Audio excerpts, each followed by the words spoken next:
దేవుడు మనందరికీ ఒక వాగ్దానం ఇస్తున్నాడు. యెషయా గ్రంథం 43వ అధ్యాయం 3వ వచనములో 2వ లైన్లోని ఒక భాగం, నేను నిన్ను రక్షించువాడను. చెప్పండి అందరం. ఎంత స్పష్టంగా దేవుడు చెప్తున్నాడో. నేను అంటే ప్రభు, నిన్ను అంటే నిన్ను రక్షించువాడను. 4వ వచనం 2వ భాగంలో, నేను నిన్ను ప్రేమించుచున్నాను. నేను నిన్ను ప్రేమించుచున్నాను. 5వ వచనంలో, నేను నీకు తోడై ఉన్నాను.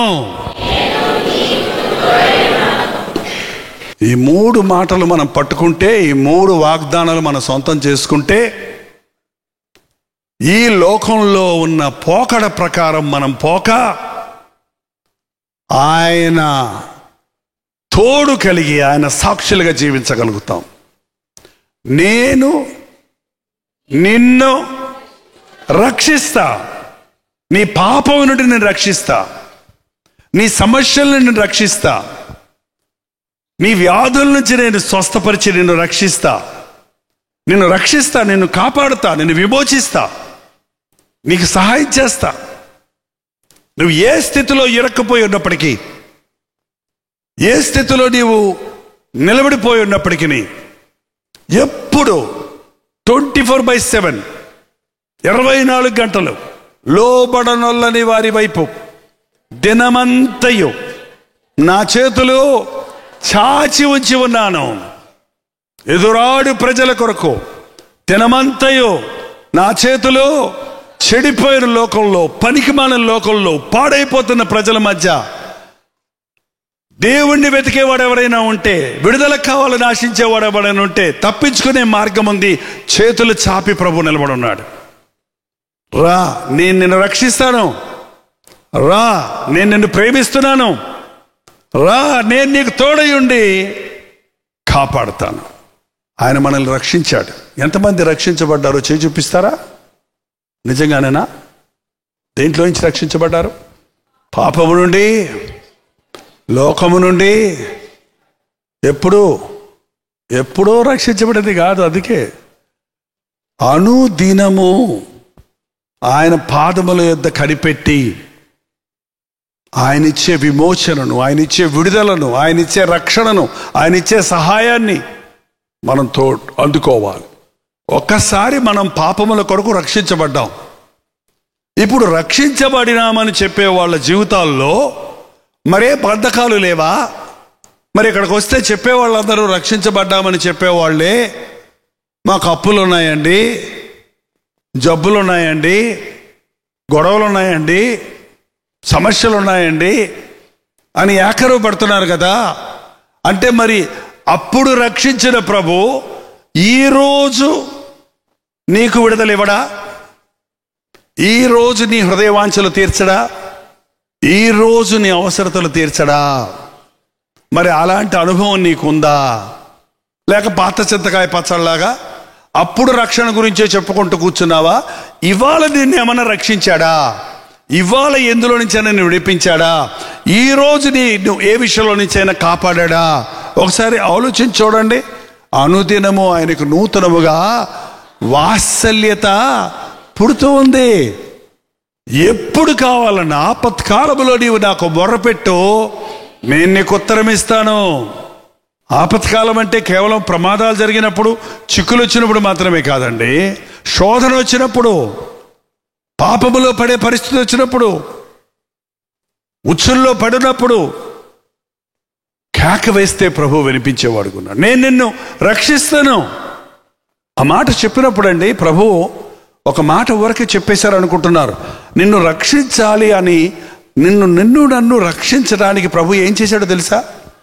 ఆకాశంలో కూర్చొని రక్షిస్తాను, నా దగ్గర మాయలు ఉన్నాయి, మంత్రాలు ఉన్నాయి, ఉష్ అన్నారు అనుకున్నారా? కాదు. నేను రక్షించాలంటే నీ పాపానికి రావలసిన శిక్షను క్యాన్సిల్ చేయాలి. నీతిమంతుడైన దేవుడు వరకపో అంటాడు, కుదరదు. ఆ పాపానికి ప్రాయశ్చిత్తం జరగాలి. కాబట్టి తానే నరుడిగా ఈ లోకంలోనికి వచ్చి లోక పాపములను, నీ పాపం నా పాపము కానీ అందులో ఉందా లేదా, లోక పాపములను మోసుకొని పోవు దేవుని గొర్రెపిల్లగా వర్తమాన భూత భవిష్యత్ కాలంలో ఉన్న సకల జనుల దోషము కొరకు ఆయన సర్వాధికారి అయిన దేవుడు గనుక ఒకేసారి ప్రాయశ్చిత్త బలిగా కలువరి శిలువలో ప్రాణమిచ్చాడు.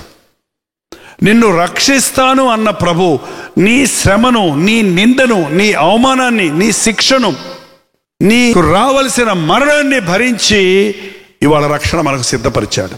దేవుడు మనకు రక్షణ ఉచితంగా ఇస్తున్నాడు. కానీ దానికి ఆయన ఎంత వెల చెల్లించాడంటే వెండి బంగారాలు కాదు, కానీ తన రక్తాన్ని ఇచ్చి మనల్ని విమోచించాడు. నిన్ను రక్షిస్తాను అన్న ప్రభువు నిన్ను చూచినప్పుడు నిన్ను రక్షించడం కొరకు ఎంత శ్రమను సిలువలో పొందాడు, ఎలాగూ తన సర్వస్వాన్ని నిన్ను ప్రేమించి నీ కొరకు ఇచ్చాడో అన్నది మనం గుర్తు చేసుకోవాలి. నేను నిన్ను ప్రేమిస్తున్నాను, ప్రేమించాను కాదండి, ప్రేమించుచున్నాను. రక్షణ ఒక్కసారి పొందుతాం, కానీ దేవుని ప్రేమ మనకు అనుదినము కావాలి. నిన్ను ప్రేమించుచున్నాను. మోకరించి మీ ప్రియుడైన ప్రాణ ప్రియుడైన యేసు ప్రభుతో స్నేహం చేయండి. మన ఫ్రెండ్, మన ప్రియుడు, మన రక్షకుడు, మన ప్రేమికుడు ఎవరంటే నా యేసు ప్రభువు. ఏంటంటే యవనస్తులు చటాపట్టాలు పెట్టుకొని వరుస వాయిలు లేకుండా I love you, I love you, I love you అంటే అదేం ప్రేమ? అదేం ప్రేమ అండి? తల్లిదండ్రులను మోసం చేసి రహస్య స్థలాలకు వెళ్ళి, పార్కులకు పోయి, పబ్బులకు పోయి, రెస్టారెంట్లకు పోయి, వీధుల్లో బైకులు వేసుకొని తిరుగుతూ ఎంజాయ్ చేస్తామంటే అది ఎంత అజ్ఞానం! అది కాదు ప్రేమ, అది కాదు ప్రేమ. గ్రీకులో 4 మాటలు ఉన్నాయి ప్రేమకి: starch, philia, Eros, agape. Starch అంటే తల్లికి బిడ్డకి ఉండే ప్రేమ, సహజమైన ప్రేమ. మన బంధువులు, మన భాష వాళ్ళు, మన దేశం వాళ్ళు అనే అభిమానం ఉంటుంది చూడండి, అది ఒక విధమైన ప్రేమ, ఒక విధమైన ప్రీతి. ఏమైనా ఒక ఆవు ఈనిందంటే ఆ దూడ వెంటనే వచ్చి ఆవు దగ్గరకు వచ్చి తిరుగుతుంది. ఆవు విమాన దగ్గర దాన్ని నాకుతా తల్లి బిడ్డకు వాళ్ళ తల్లి బిడ్డ ప్రేమ బంధం కనపడుతుంది అక్కడ. అది సహజంగా వచ్చే ప్రేమ. ఫిలియా అంటే ఫ్రెండ్షిప్లో వచ్చే ప్రేమ. ఎలాగిద్దరు స్నేహితులు అవుతారంటే ఒకే గూటికి చెందిన పక్షులు కలిసి ఎగురుతాయంట. కాకులన్నీ ఒకటి, కోకిళ్ళన్నీ ఒకటి అలాగే ఎగురుతుంటాయి. ఏంటంటే అలా స్నేహితులు అంటే కొంతమంది హోటల్ ఫ్రెండ్స్ ఉంటారు, కొంతమంది చీరల ఫ్రెండ్స్ ఉంటారు, కొంతమంది సీరియల్ ఫ్రెండ్స్ ఉంటారు. రాక తొందరగా వచ్చేసి స్టార్ట్ అయిపోయిందిరా సీరియల్ ఫ్రెండ్స్. ఏంటండి సారీస్ డిస్కౌంట్ ఉన్నాయంట, కొనుక్కుందాంరా. ఇంక సారాయి తాగేవాడు అయితే ఫ్రెండ్ పక్కన లేకపోతే తాగడే తాగడాడు, నేను పోయిస్తాను రా నీకు డబ్బులు లేకపోతే రారా. ఇద్దరిద్దరు ఫ్రెండ్స్ అయిపోతారు, ప్రాణ స్నేహితులు పట్టారు. ఇద్దరికి ఏదో రోజు బజ్జ బాంబు పేలుతుంది చూడండి. ప్రాణ స్నేహితుల దగ్గర కూడా ప్రాణాలు తీసుకునే వాళ్ళు అయిపోతారు ఒకడొకడు. ఎంతమంది తాగుబోతులండి ఫ్రెండ్షిప్గా ప్రారంభించి ఒకడొకడు చంపుకునే స్థితికి దిగజారిపోతున్నారు. అది నిజమైన స్నేహం. అది ఏదో ఒక అభిరుచి నీకు ఇద్దరికి ఉంటుంది కాబట్టి ఉండేది, అంత మటుకు అది తాత్కాలికమైందే. మూడోది ఎరోస్. ఎరోస్ అంటే యవ్వనస్తులకు యవ్వనస్తురాళ్ళకి మధ్య వచ్చే ఒక విధమైన ఎఫెక్షన్, ఒక విధమైన ఆకర్షణ. ఆ టీనేజ్ వచ్చేటప్పటికి వాళ్ళకి ఆటోమేటిక్గా వస్తుంది. అది ఆ ఆకర్షణ దేవుడు ఇచ్చిందే, కానీ అది అపవిత్రపరుచుకుంటున్నారు మనుషులు. అది వివాహానికి ముందే, అది వివాహం ముందే ఇష్టం వచ్చినట్టు విచ్చలవిడిగా జీవించడానికి వాడుతున్నారు. ఒక ఏజ్లో, ఒక గ్లామర్లో వచ్చేటువంటి ఒక విధమైన ఎఫెక్షన్, ఎరోస్ అనేది. అది నిజమైన ప్రేమ కాదు, అదొక ఇష్టం అనొచ్చు. అది lust, it's not love, it's only lust. Lust will not long last. ప్రేమించి పెళ్లి చేసుకున్నామంటారు చాలామంది, పెళ్ళయ్యా గొడవలు పెట్టుకుంటుంటారు. ప్రేమించి పెళ్లి చేసుకోవడానికి నన్ను వదిలిపెట్టి వెళ్ళిపోయాడని మొన్న సోదరు వచ్చి ఏడుస్తూ చెప్తా ఉంది. ప్రేమకు ముందు కాదండి, పెళ్లికి ముందు కాదు ప్రేమ, పెళ్ళైన తర్వాత ప్రేమించడం నేర్చుకోవాలి. ఇస్సాకు రెబెకాను తన తల్లి అయిన శారా గుడారంలోకి తీసుకుని వెళ్ళను, నాటి నుండి ఆమెను ప్రేమించడం మొదలుపెట్టాడు. పెళ్ళైన తర్వాత ప్రేమించండి. పెళ్లికి ముందు ప్రేమ అని ఎగురుతారు, పెళ్ళైన తర్వాత మొఖాలు చూసుకోకుండా గొడవలు పెట్టుకుంటారు. కారణం అది ఆకర్షణతో వచ్చిందే కానీ నిజమైన స్వచ్ఛమైన ప్రేమ కాదు. అగాపే ప్రేమ, అది నిర్దోషమైన, నిష్కలంకమైన, నిస్వార్థమైన, త్యాగపూరితమైన, పవిత్రమైన ప్రేమ, అది దేవుని ప్రేమ. ఆ ప్రేమతో చెప్తున్నాడు, నేను నిన్ను ప్రేమిస్తున్నాను.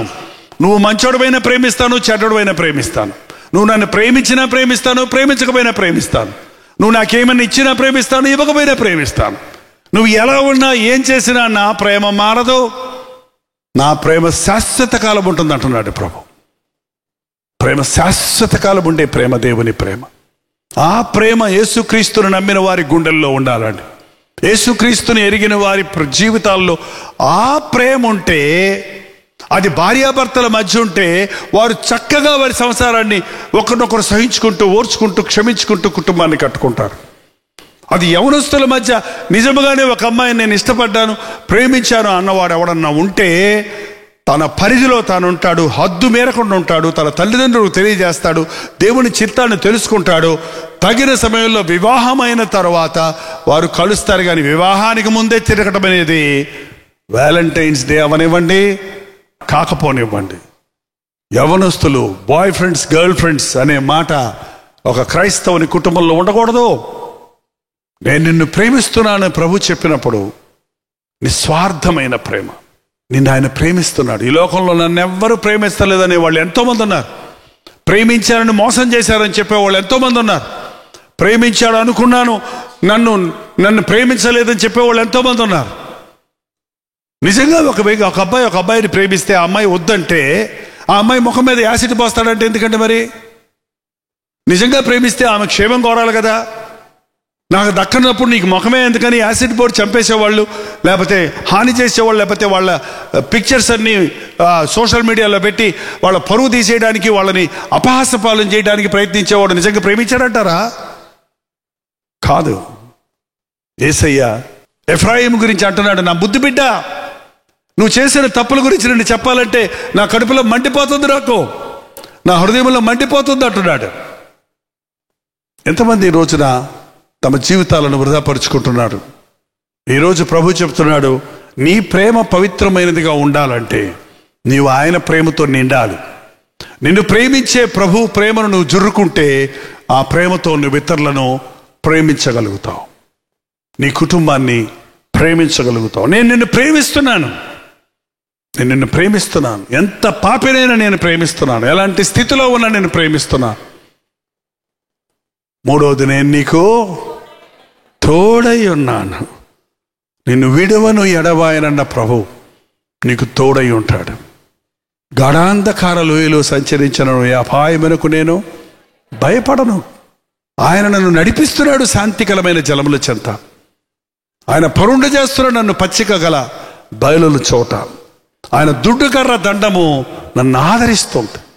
దేవుడు మనకు తోడుగా ఉంటే, దేవుడు తోడయుడని గనుక అతడు వర్ధిల్లను, దేవుడు తోడయుడని గనుక అతడు గొప్పవాడయ్యను అని యోసేపు గురించి, ఇస్సాకు గురించి మనం ఎన్నిసార్లు బైబిల్లో చదువుతున్నాం చూడండి.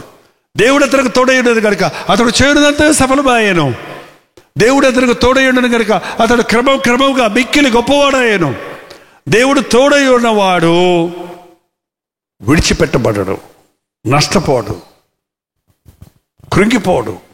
ఈరోజు ఆత్మస్వరూపిగా ఉన్న ప్రభు ఆనాడు శిష్యులతో చెప్పాడు, మీరు సర్వలోకమునకు వెళ్ళి సర్వ సృష్టికి సువార్తను ప్రకటించండి. ఇదిగో సదాకాలము నేను నీకు తోడై ఉన్నాను. నీలో ఉన్న ప్రభువుని నీవు ఎరగలేకపోతున్నావండి.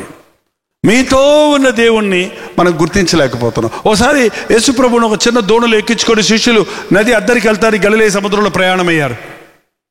అలలు కొట్టిని, తుఫాన్ రేగింది.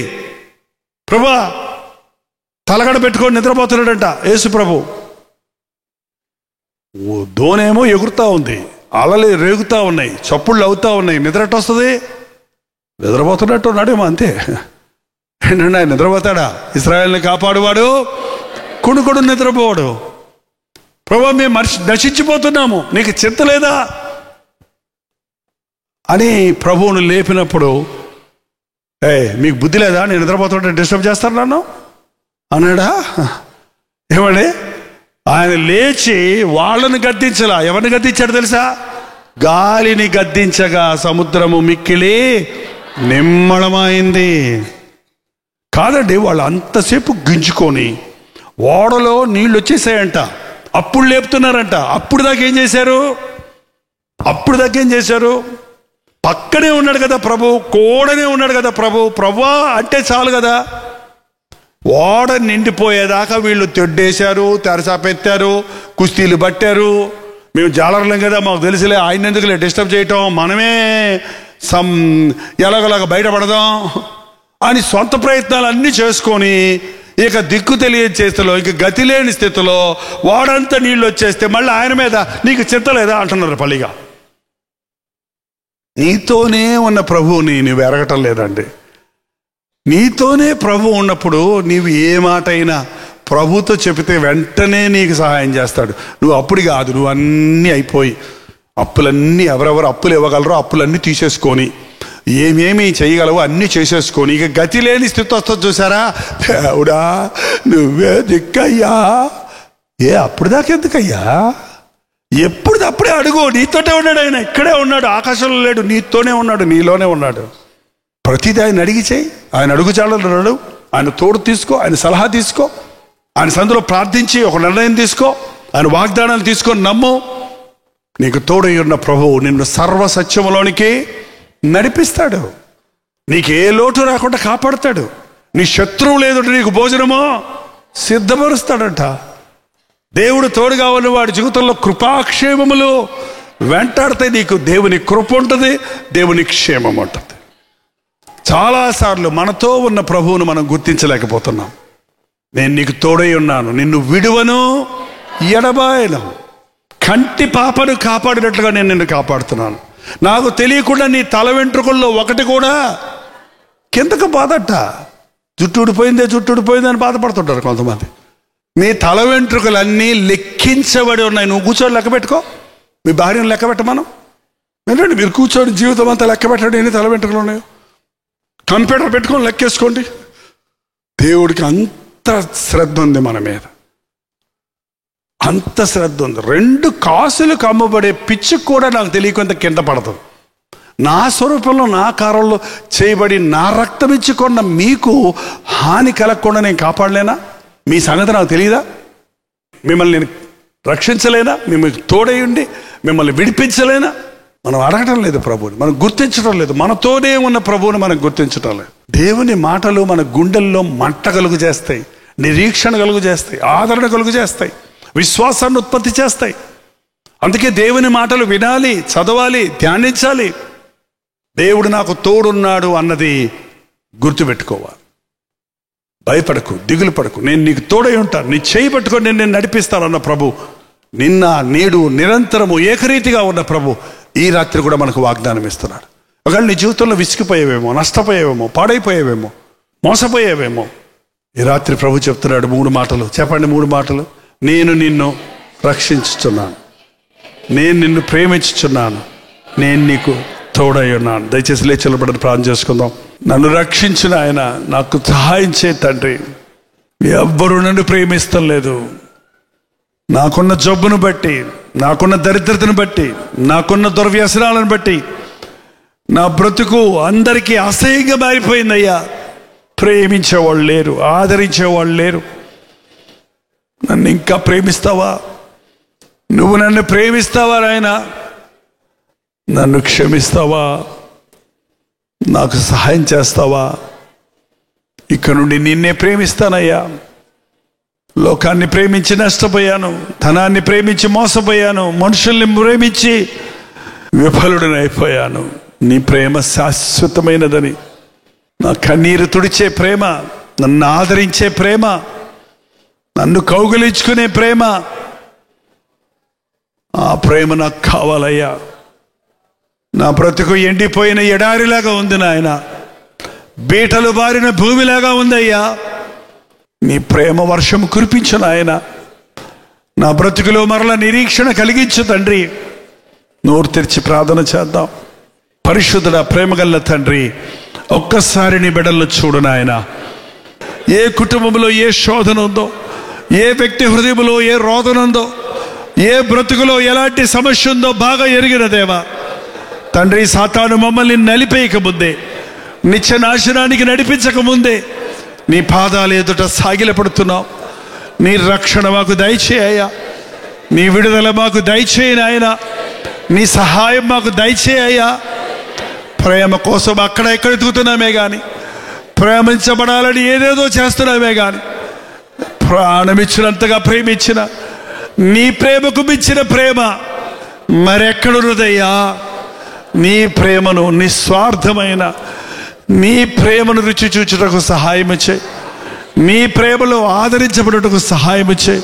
ఎవరెవరైతే తమ జీవితాల్లో ఒంటరితనాన్ని అనుభవిస్తూ ఉన్నారో, వేదనను అనుభవిస్తున్నారో, ఎవరికి చెప్పుకోలేని పరిస్థితుల్లో వారి బాధలలో కుమిలిపోతూ నాకెవరు లేరే, నన్నెవరు అర్థం చేసుకోవడం లేదే అని దిగులుతో ఉన్నారో అట్టి వారికి నీ ప్రేమను పంచు నాయనా. నేనున్నాను, నేను నిన్ను ప్రేమిస్తున్నాను, నేను నిన్నుగా ప్రేమిస్తున్నాను. నీలో ఏ గొప్పతనం లేకపోయినా, ఏ విశేషత లేకపోయినా నువ్వు నాకు కావాలి. నేను నిన్ను సృష్టించుకున్నాను, నేను నీ కొరకు ప్రాణమిచ్చాను, నువ్వు నా సొత్తు అన్న నీ మాటలు మా చెవుల్లో గింగిరమనని అయ్యా. నీ తోడు మాకు దయచేయ్యా. బయటికి వెళ్ళినప్పుడు, లోపలికి వచ్చినప్పుడు నీ తోడు కావాలి. ఏ పని ప్రారంభించినా నీతోనే మేము ప్రారంభించాలి. ఏ అడుగు ఎత్తివేసినా నీ అడుగుల్లో మేము అడుగులేస్తూ నడవాలయ్యా. అప్పుడే మేము క్షేమంగా ఉండగలుగుతాం, అప్పుడే గమ్యానికి మేము చేరగలుగుతాం, అప్పుడే మీ రాజ్య వారసులుగా ఉండగలుగుతామని మనస్ఫూర్తిగా మేము విశ్వసించడానికి సహాయం చేయి.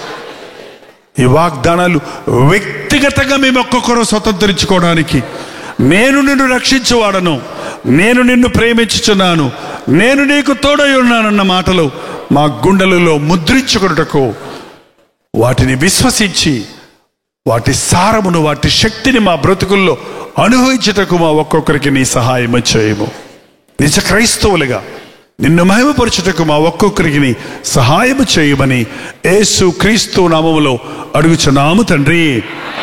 మన తండ్రి అయిన దేవుని యొక్క ప్రేమయు, కుమారుడైన క్రీస్తు యొక్క కృపయు, ఆదరణకర్త అయిన పరిశుద్ధాత్మ యొక్క సహవాసము కూడి వచ్చిన మనందరికీ ఇప్పుడును సదాకాలము తోడై ఉండునుగాక.